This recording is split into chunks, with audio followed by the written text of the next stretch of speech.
వారణాసి నగరపు వీధుల్లో పెనవేసుకున్న సాహసం, ప్రేమ మరియు విజయగాథ.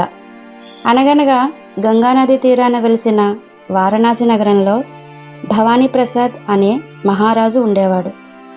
ఆ నగరం అంటే మాటలు కాదు.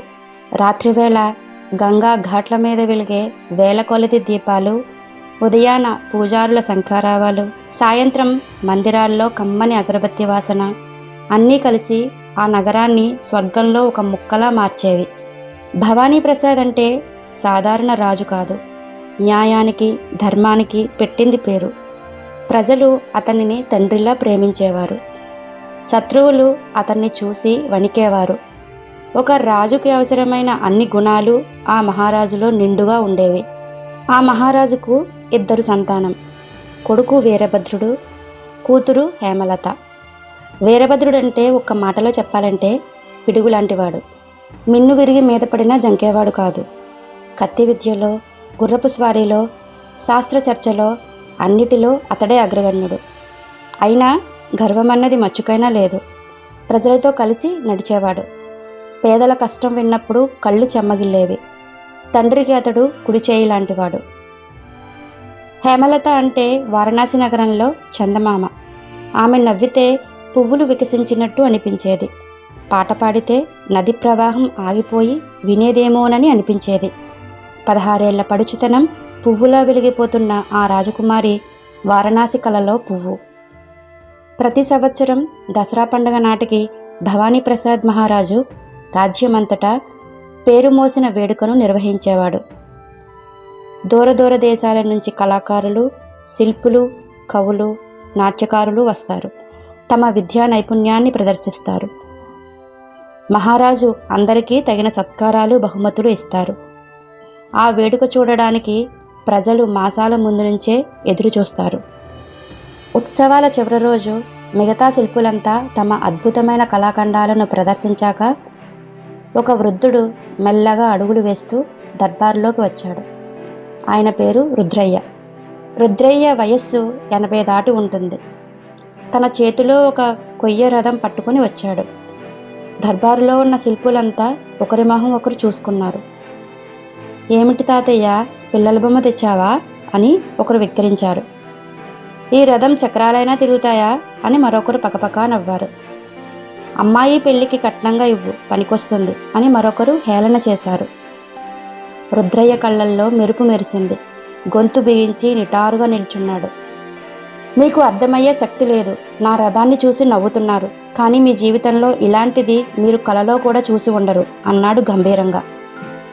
మహారాజు భవానీ ప్రసాద్ కుతూహలంతో అడిగాడు, ఏమిటి దీని విశేషం రుద్రయ్య? మహారాజా, ఇది ఒట్టి కళ్ళకు చూపే రథం కాదు, ఇది మాయారథం. కనుమూసి తెరిచే లోపల హిమాలయాన్ని చూసి వస్తుంది. గంగ పుట్టిన చోట నీళ్లు తీసుకుని వస్తుంది. మేఘాల మధ్య నుండి దేవతల ఊళ్ళు చూసి వస్తుంది. దర్బారులో నవ్వులు మళ్ళీ మొదలయ్యాయి. కానీ ఈసారి మహారాజు నవ్వలేదు. నువ్వు చెప్పింది నిజమేనని చూపించు అన్నాడు మహారాజు. ఇక్కడికి 10 కోసుల దూరంలో కాశీ విశ్వనాథ మందిరం ఉంది. దాని శిఖరానికి కట్టిన ధ్వజం నుండి ఒక పూలదండ తీసుకొనిరా, అప్పుడు నమ్ముతాను అన్నాడు భవానీ ప్రసాద్. రుద్రయ్య నిర్భయంగా నడిచి వెళ్ళాడు. మాయారథం ఎక్కాడు. దానిలో ఒక రహస్య మీటను నొక్కాడు. రథం రివ్వున లేచింది. అది ఎప్పుడు వెళ్ళిందో ఎవరికీ కనిపించలేదు. అది ఎప్పుడు వచ్చిందో ఎవరికీ తెలియలేదు. మహారాజు తెప్పరిల్లే లోపే రుద్రయ్య చేతిలో పూలదండ పట్టుకొని ముందు నిల్చున్నాడు. దండలో విశ్వనాథ మందిరం వాసన ఇంకా అలాగే ఉంది. దర్బారు నిశ్శబ్దమైపోయింది. నవ్విన వారంతా నోళ్లు తెరుచుకొని చూస్తున్నారు. మహారాజుకు ఆ మాయారథాన్ని సంపాదించాలని అనుకున్నాడు. అలాంటి రథం తన దగ్గర ఉంటే రాజ్యానికి ఎంత గొప్పగా ఉంటుందో అని ఊహించుకున్నాడు. రుద్రయ్య, నీకేమి కావాలన్నా అడుగు. నీ మనసులో ఏ కోరిక ఉన్నా చెప్పు. ఆ మాయారథం మాత్రం నాకు ఇవ్వు అన్నాడు మహారాజు. రుద్రయ్య ఒక్క క్షణం ఆలోచించాడు. చుట్టూ చూశాడు. హేమలత కూర్చున్న వైపు నెమ్మదిగా కళ్ళు తిప్పాడు. మహారాజా, నాకు మీ కుమార్తె హేమలతను ఇచ్చి వివాహం చేయండి. అదొక్కటే నా కోరిక. దర్బారు మళ్ళీ నిశ్శబ్దమైపోయింది. రుద్రయ్య వయస్సు 80 పైన. హేమలత 16 ఏళ్ల బాలిక. ఇది అన్యాయమైన అసాధ్యమైన కోరిక.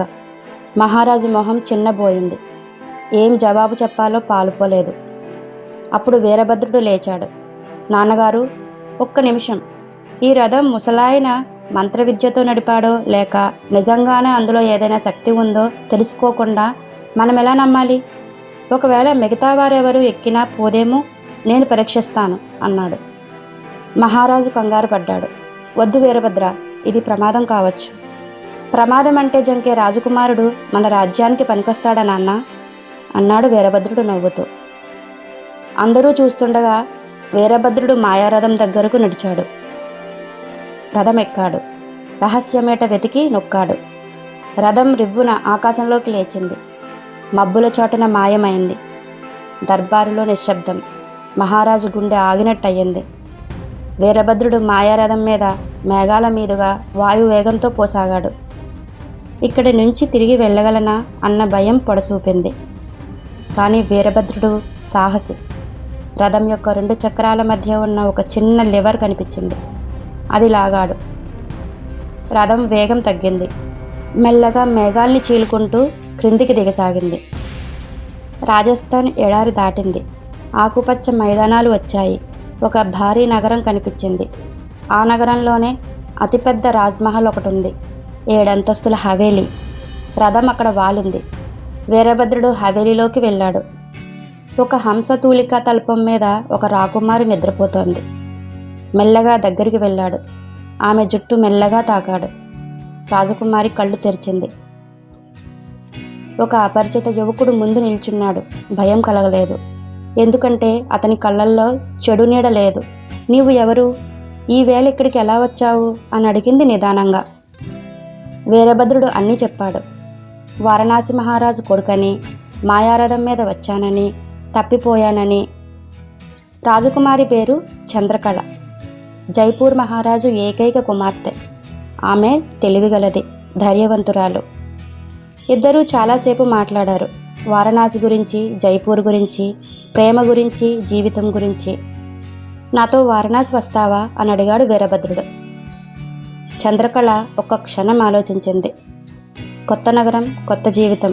కానీ ఈ యువకుడి కళ్ళలో నిజాయితీ కనిపించింది. వెళ్దాం అంది. ఇద్దరూ మాయారథం ఎక్కారు. మళ్ళీ ఆకాశంలోకి లేచారు. మేఘాల చాటున వారణాసి వైపు పయనమయ్యారు. వారణాసి చేరుకునే ముందు వీరభద్రుడు ఆలోచించాడు. మహారాజు కూతురిని ఇలా గుట్టుచప్పుడు కాకుండా తీసుకొచ్చి అంతఃపురంలో పెట్టడం సరికాదు. ఆమెకు తగిన మర్యాదలు, సత్కారాలు జరగాలి. నగరానికి దగ్గరలో ఒక వనంలోని విశ్రాంతి మందిరంలో చంద్రకళను మాయారథంతో సహా దించాడు.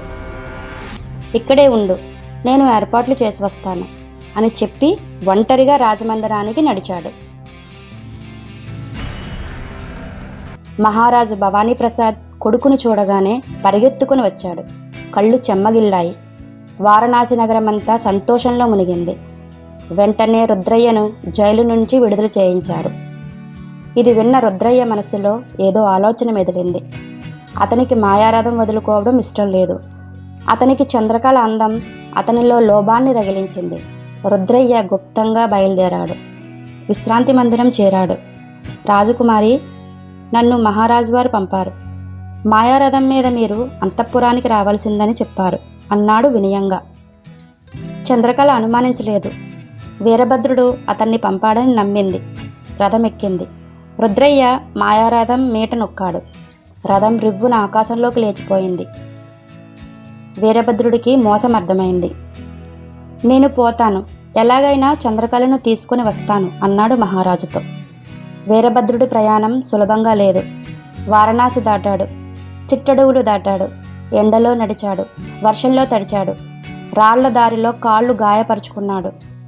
చంద్రకళ ఎక్కడ ఉందో, ఎలా ఉందో అని మనసు కలవరపడేది. దారిలో తనకు ఒక పల్లె వచ్చింది. ఒక వృద్ధురాలు కనిపించింది. అమ్మా, రుద్రయ్య అనే ఒక శిల్పి మాయారథం మీద ఇటుగా వెళ్ళాడా అని అడిగాడు. ఆ వృద్ధురాలు ఆలోచించింది. మాయారథం అంటే ఆకాశంలో వెళ్ళే రథమా? అయితే అది మాళవ దేశం వైపు దిగింది అంటున్నారు. ఆ వైపు నుంచి వచ్చే పాఠశాలలు చెప్పారు అంది. మాళవ దేశం అంటే ఇంకా 100 కోసులు నడవాలి. కానీ వీరభద్రుడు ఆగలేదు. ఇంకొంత దూరం నడిచాడు. ఒక నది తీరంలో ఒక జాలరి తన పడవలో నది దాటించాడు. మాళవరాజ్యం సరిహద్దు కనిపించింది. చంద్రకళ మోసం తెలుసుకొని ఎడవసాగింది. ఆ మైదానంలో వేటకు వచ్చిన మాళవరాజు వికర్ణుడు ఆ ఏడుపు విన్నాడు. పరిగెత్తుకుని వచ్చాడు. చంద్రకళ అన్నీ చెప్పింది. వికర్ణుడు న్యాయమైన రాజు. రుద్రయ్య మోసానికి ఆగ్రహపడ్డాడు. శిక్ష విధించాడు. కానీ రుద్రయ్యను శిక్షించిన తర్వాత వికర్ణుడికి చంద్రకళ మీద మోహం కలిగింది. అతడు ఆమెను పెళ్లి చేసుకోవాలనుకున్నాడు. చంద్రకళ మనస్సు వీరభద్రుని దగ్గర ఉంది. వికర్ణుడి ప్రేమ ఆమెకు నచ్చలేదు. కానీ అతని రాజ్యంలో ఉన్న తనకు తప్పించుకోవడం ఎలా? ఆమె తెలివిగా ఆలోచించింది. పిచ్చిదానిలా నటించాలని నిర్ణయించుకుంది. మరుసటి రోజు నుంచి చంద్రకళ పిచ్చిగా నటించసాగింది. వికర్ణుడి మనసు చిన్నబోయింది. ఎంతమంది వైద్యులు వచ్చినా ఆమె పిచ్చి నయం కాలేదు. ఎందుకంటే నిజమైన పిచ్చి కాదు కదా. వీరభద్రుడు మాళవరాజ్యం చేరాడు. నగరంలో ప్రజలు మాట్లాడుకుంటున్న మాటలు విన్నాడు. రాజభవనంలో ఒక రాజకుమారి పిచ్చి పట్టి ఉందని, ఎందరు వైద్యులు వచ్చినా నయం కాలేదని అతడు వైద్యుడి వేషం ధరించాడు. వికర్ణుడు దర్బారుకు వెళ్ళాడు. మహారాజా, నేను కాశ్మీర్ నుంచి వచ్చిన వైద్యుణ్ణి. భూత వైద్యం, మంత్రవైద్యం నా నైపుణ్యం. రాజకుమారి పిచ్చి నయం చేయగలను. వికర్ణుడు సంతోషపడ్డాడు. వైద్యుణ్ణి అంతఃపురానికి తీసుకువెళ్ళాడు. వీరభద్రుడు చంద్రకళను చూశాడు. వారిద్దరి కళ్ళు కలిశాయి. కానీ ఎవరూ గ్రహించలేదు. వీరభద్రుడు, మహారాజా, ఈ రాజకుమారికి ఈ రోగం ఒక మాయారథం మూలాన కలిగింది. ఆమెను ఈ మాయారథం మీద కూర్చోబెట్టి చుట్టూ కర్పూరధూపం వేయాలి, వేద మంత్రాలు చదవాలి. అప్పుడే ఈ రోగం పూర్తిగా పోతుంది అని అన్నాడు.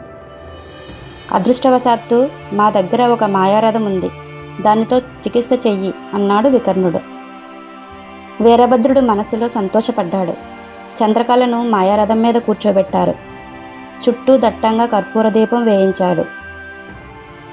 పొగతెర వ్యాపించింది. ఆ తెరచాటున వీరభద్రుడు కూడా రథం మీద ఎక్కాడు. మాయారథం లివర్ లాగాడు. రథం ఆకాశంలోకి లేచింది. పొగతెర విడిపోయిన తర్వాత వికర్ణుడు చూశాడు. ఆకాశంలో రథం మేఘాల చాటున మాయమైపోతోంది. వారణాసి నగరం ముందు రథం వాలింది. మహారాజు భవానీప్రసాద్ కళ్ళు చెమ్మగిల్లాయి. వారణాసి నగరమంతా సంతోషంలో మునిగిపోయింది. వీరభద్రుడు చంద్రకళల వివాహానికి ఏర్పాట్లు మొదలయ్యాయి. వివాహం వారణాసిలో మహావైభవంగా జరిగింది. పెళ్లి తర్వాత చంద్రకళ వీరభద్రుడిని పిలిచింది. మాయారథం మనకు సంతోషాన్ని ఇచ్చింది, కష్టాలను ఇచ్చింది. ఇది ఉన్నంతకాలం మనకు ప్రమాదం తప్పదు. దీన్ని గంగలో నిమజ్జనం చేద్దాం అంది. వీరభద్రుడు ఆలోచించాడు. చంద్రకళ చెప్పింది నిజమే. ఆ రథం ఉన్నంతకాలం దురాశ ఉన్న మనుషులు వారికి ప్రమాదం కలిగిస్తూనే ఉంటారు. మాయారథాన్ని గంగలో వదిలారు. అది నెమ్మదిగా నీళ్లల్లో కొట్టుకుపోయింది. మళ్ళీ చూశారు. అది మాయమైపోయింది. వీరభద్రుడు చంద్రకళ చేయి పట్టుకున్నాడు. ఆ రోజు నుంచి వీరభద్రుడు చంద్రకళ వారణాసిలో హాయిగా రాజ్యం మేలుకున్నారు. న్యాయంగా జీవించారు, ప్రేమగా జీవించారు. 100 ఏళ్లు సుఖంగా బ్రతికారు.